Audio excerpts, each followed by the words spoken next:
Welcome to the HCI family of podcasts. We're your source for personal, professional, and organizational growth and development. We share our own original research, explore industry trends, and interview executives and thought leaders from across the globe. Join us for practitioner-oriented content around all things leadership, HR, talent management, organizational development, and change management. Maximize your personal and organizational potential with the HCI family of podcasts.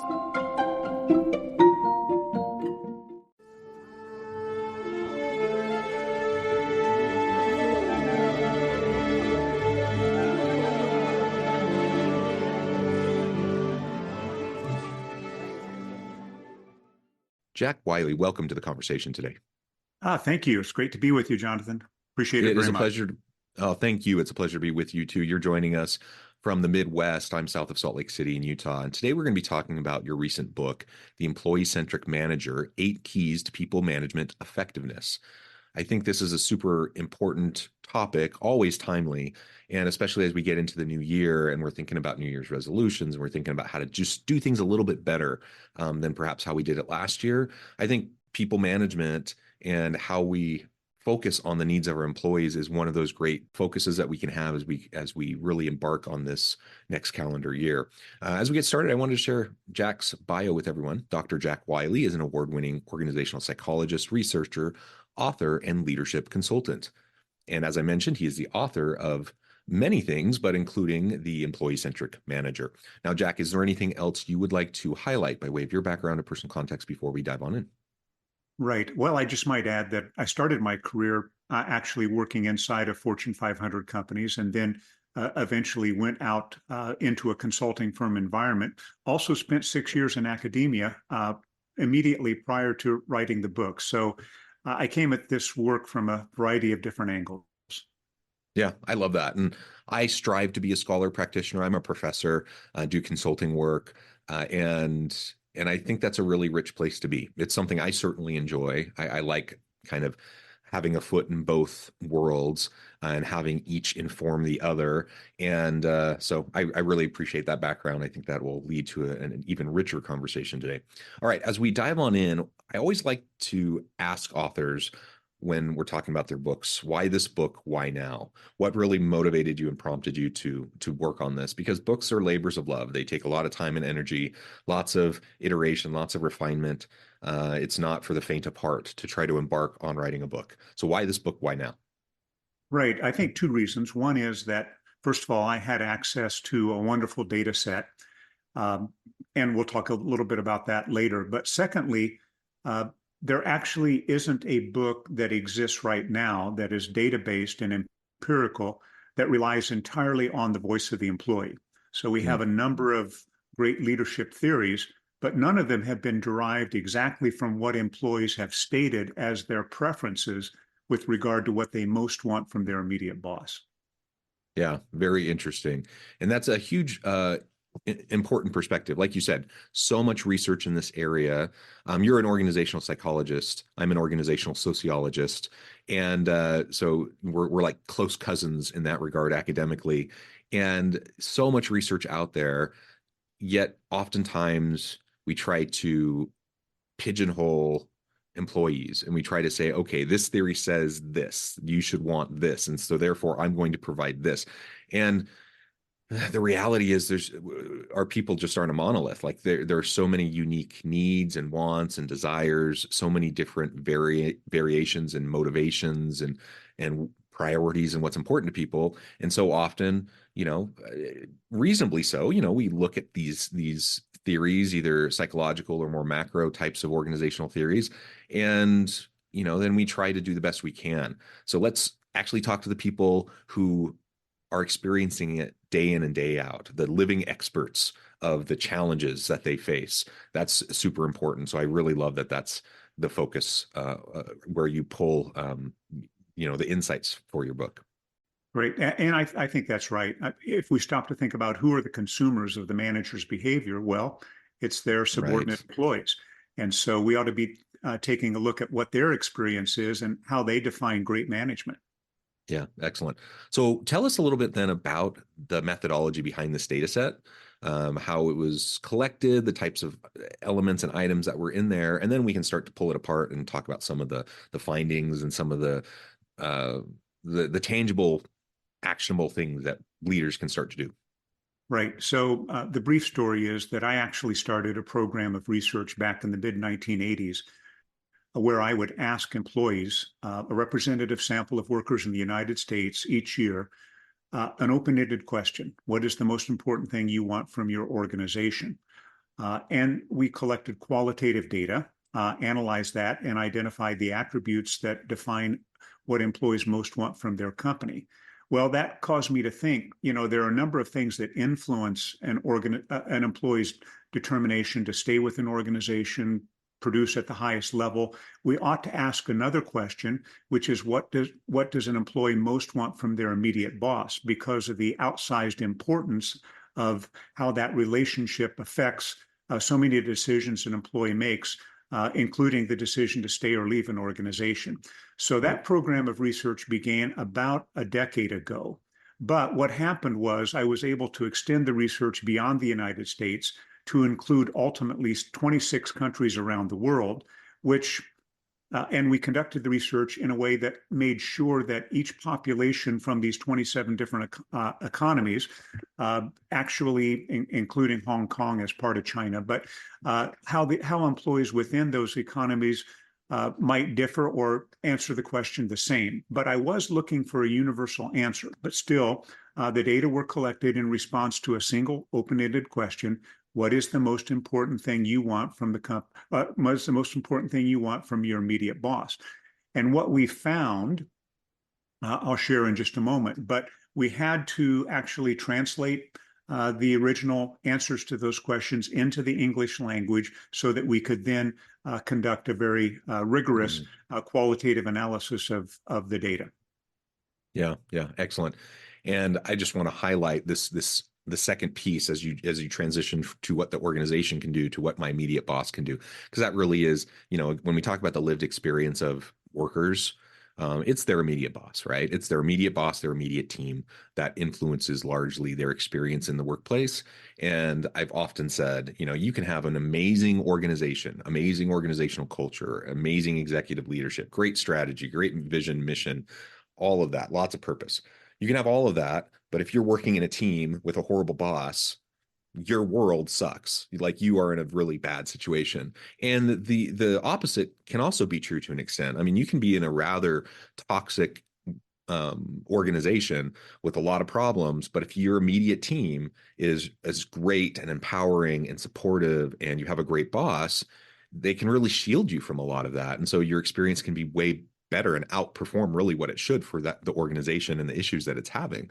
So we can't understate how important that manager is, the direct manager that people work with, in terms of creating that environment for satisfaction and engagement and just being able to do cool work. It's so valuable. Right. The manager really has an outsized importance on the entire employee experience. And I agree wholeheartedly with all the reasons you just stated. Yeah. Okay. Well, let's start to get into these 8 key people management components that you found through your research. If you can start to walk us through those. Sure. I actually refer to it as the 5-1-2 because actually great. 5 of the attributes that employees most want would be what you and I would call behaviors. 1 would be a skill, and 2 would be values. So I refer to it as 5-1-2. But even a further definition of the 5 behaviors, there are 2 behaviors that managers demonstrate that actually are very much oriented toward building a better relationship with employees. First and foremost would be the behavior of being supportive and understanding. This, in fact, was the behavior most frequently identified as what employees most want. They want to work for a boss who's accessible, who's supportive, who's encouraging, who's considerate in their behavior toward the employee. Secondly, they want to work for a boss who treats them with dignity and respect. So this means that I want to work for a boss who presumes that I'm there to do a good job, who's going to respect the experience I bring, invite me to participate in decisions. So those 2 behaviors, being supportive and understanding, treating employees with dignity and respect are what I would refer to as relationship behaviors.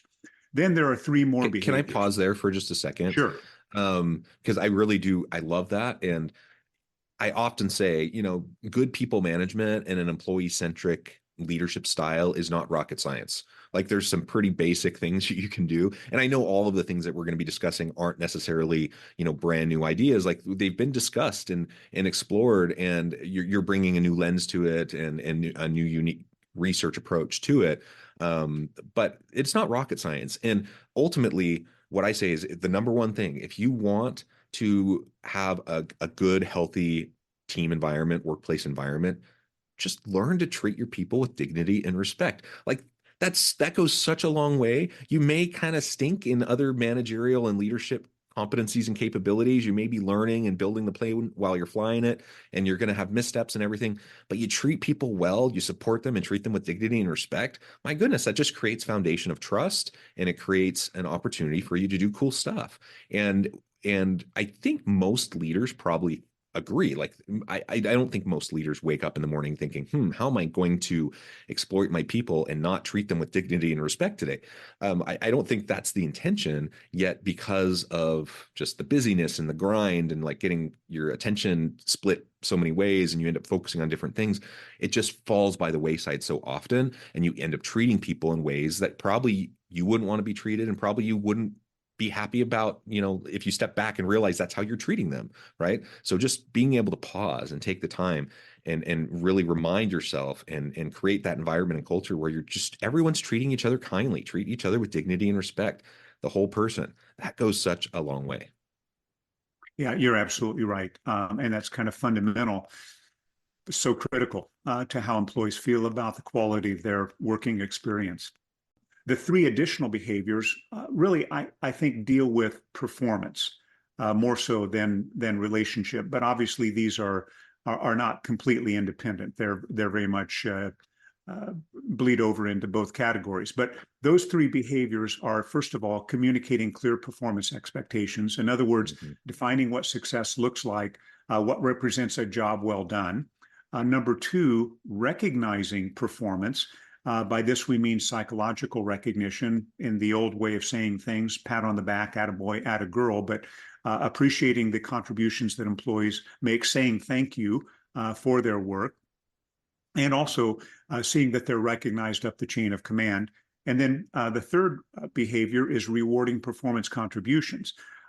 This doesn't actually find its way into most leadership theories, but employees realize that managers may have limitations in terms of what they can do based on corporate pay policy, but they expect their manager to do everything they can do to ensure that they are rewarded in a way that's commensurate with the contribution they're making. Now, and that actually has two sub-attributes. Half of it is about getting fair pay, but the other half of it is about creating training and development opportunities that allow the employees to continue to grow and develop in their skill set, and presumably move up the corporate ladder, so to speak, if in fact that's what they aspire to do.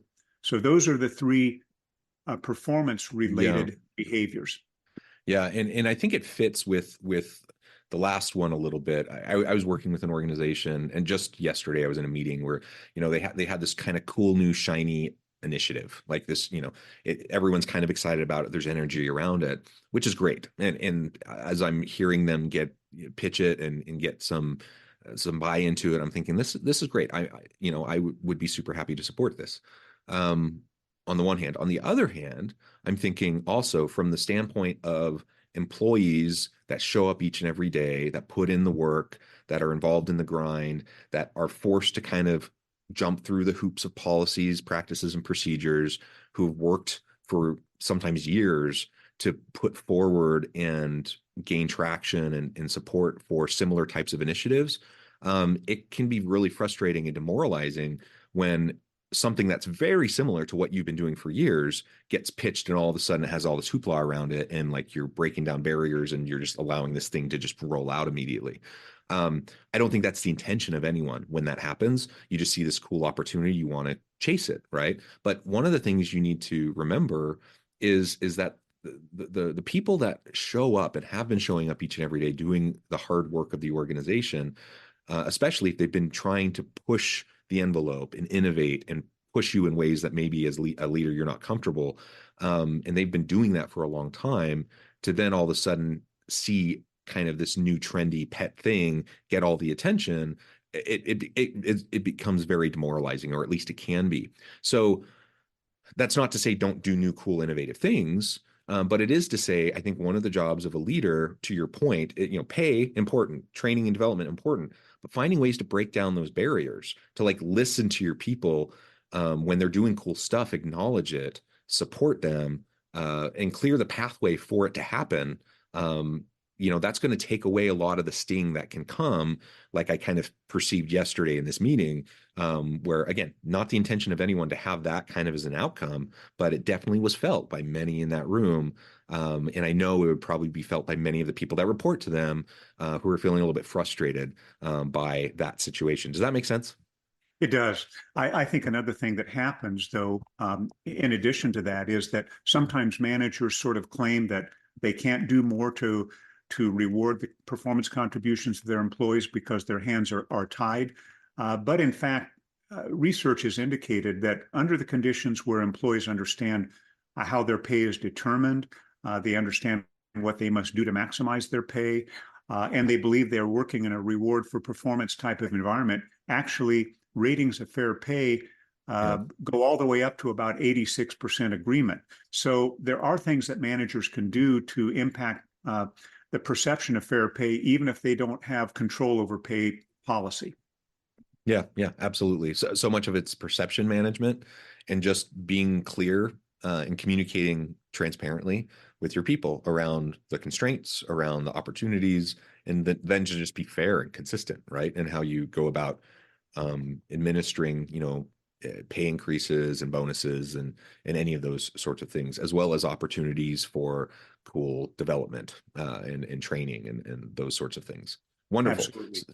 So that's the first five. Yeah, that's the first five. And I refer to those as behaviors. And actually, you already hinted at what is the sixth attribute. I refer to it as a skill, because when we analyzed the data, what employees said was that they wanted their managers to be good at problem-solving decision-making. So obviously not just making decisions, but to be good at it. And of course, we know that a skill is something you become good at through practice. And so they want managers who are practiced and good at decision-making and problem-solving, because that makes their job easier to accomplish. They can be more successful. The manager knocks things out of the way, eliminates obstacles to the performance of the work, and employees can accomplish their work at a faster rate in a more satisfying way when good decisions are made and problems are solved. And then finally, we have values.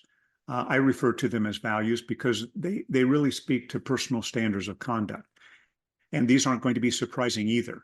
But one of the values was that managers be fair and just. In other words, they treat employees in an equitable way. They don't play favorites. They don't have pet employees. Flexibility extended to one is also extended to others. Yeah. Employees want that basic sense of justice in how their manager operates. And then in addition to that, the second value is be honest and trustworthy. This gets into the definition of what you and I would probably call integrity, doing what you say you're going to do, being someone who's frank and candid and whose word employees can rely on. And so I refer to those as values, those personal standards of conduct. And when we look across this global data set, actually, it turned out that 20% of all employees worldwide identified one of those two values as what was most important to them in terms of what they wanted from their immediate boss. So these are significant. Yeah, and I think each of those last three all get at kind of that situation I was just sharing that happened yesterday. It gets to pieces of it, absolutely. And again, the tricky thing with this is I do not think in that meeting yesterday, I do not think it was anyone's intention to be seen as playing favorites or being flexible in one case but not another, or not being consistent. I don't think that was anyone's intention, but it was kind of happening, right? Mhm. And so you have to be very aware as you're having what otherwise are energizing conversations or exploring new opportunities or pivoting or talking about strategy or whatever. You just have to be very aware about how that's going to be perceived from the people who work with you. Yes, and again, continuing on with my example of this meeting yesterday, um, it it also, this goes along with, I've been in some meetings with this organization over an extended period of time. And probably 8 months ago or so, I was in another meeting with them where, there was a passionate case made in a very different kind of situation that largely 180 contradicts what they were doing yesterday, right? Now, are you allowed to pivot? Are you allowed to change your mind? Are you allowed to shift?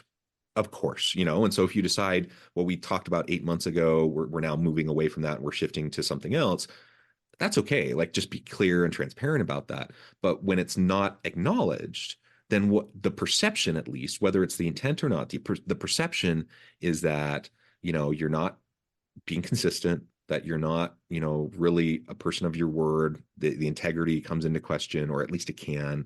And it just, it unnecessarily undermines what you're trying to do. So like this new cool thing that was being pitched yesterday, on the one hand has a lot of energy behind it. On the other hand, there's just like this undermining kind of erosion of the foundation of it because there was a failure to acknowledge some of the things that had happened before and to recognize that things are pivoting, things are shifting, and let's talk about that. Let's explore that. Let's explain why that's happening.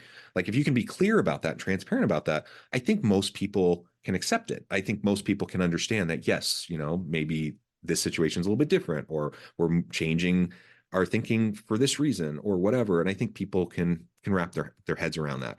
But when you're not that explicit about it, and when you kind of ignore it, it can be perceived as gaslighting. It can be perceived as a lot of things that it's not the intention.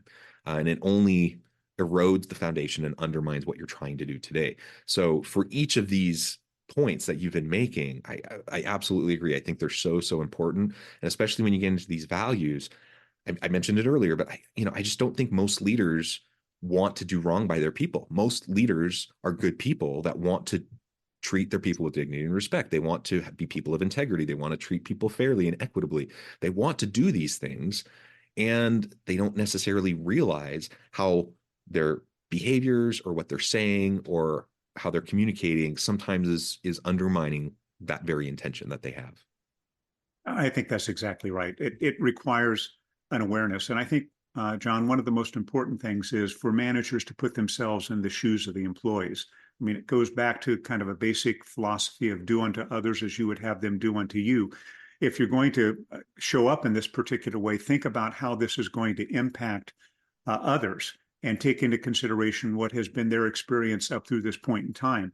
And when we do that, I think we actually find much better ways to approach a transition or to approach a change if we think through how this is going to be heard, understood, experienced by your followers. Yeah, yeah, well said. Well, Jack, this has just been a really great conversation and a great overview of this really cool book that you've put together. I appreciate the time that you've taken out of your day to meet with us and to have this conversation. Before we wrap things up for today, I just wanted to give you a chance to share with the audience how they can connect with you, find out more about your work, where they can find your book, and then give us the final word on the topic for today. Right. I think, first of all, I thank you for the invitation to be part of the podcast. Really appreciate that. The book can be purchased on Amazon, The Employee-Centric Manager, obviously authored by Jack Wiley. I'm continuing actually to now deliver this information in the context of management development and management training. So I'm working with corporate accounts to train managers on the attributes of the employee-centric manager. And one of the things that we've accomplished is developing a measurement system to measure the extent to which managers actually do display these attributes. And that becomes a platform for what they can focus on for their own self-improvement. And this self-improvement is actually quite critical because what we have found is that managers who operate at a high level on these attributes actually achieved tremendous performance on the metrics that we would typically consider important for managers, such as creating a great work experience for employees, high employee engagement levels, a good team, if you will, the lack of dysfunction, so good team cohesion, and then ultimately team performance. So there is a direct relationship between the display of these attributes and I think what almost any organization would define as managerial success. Yeah, excellent. Jack, thank you so much. It's been a real pleasure. I encourage the audience to reach out, get connected, find out more about what Jack can do for you. Check out the book, check out the training and development opportunities. And as always, I hope everyone can stay healthy and safe, that you can find meaning and purpose at work each and every day. And I hope you all have a great week.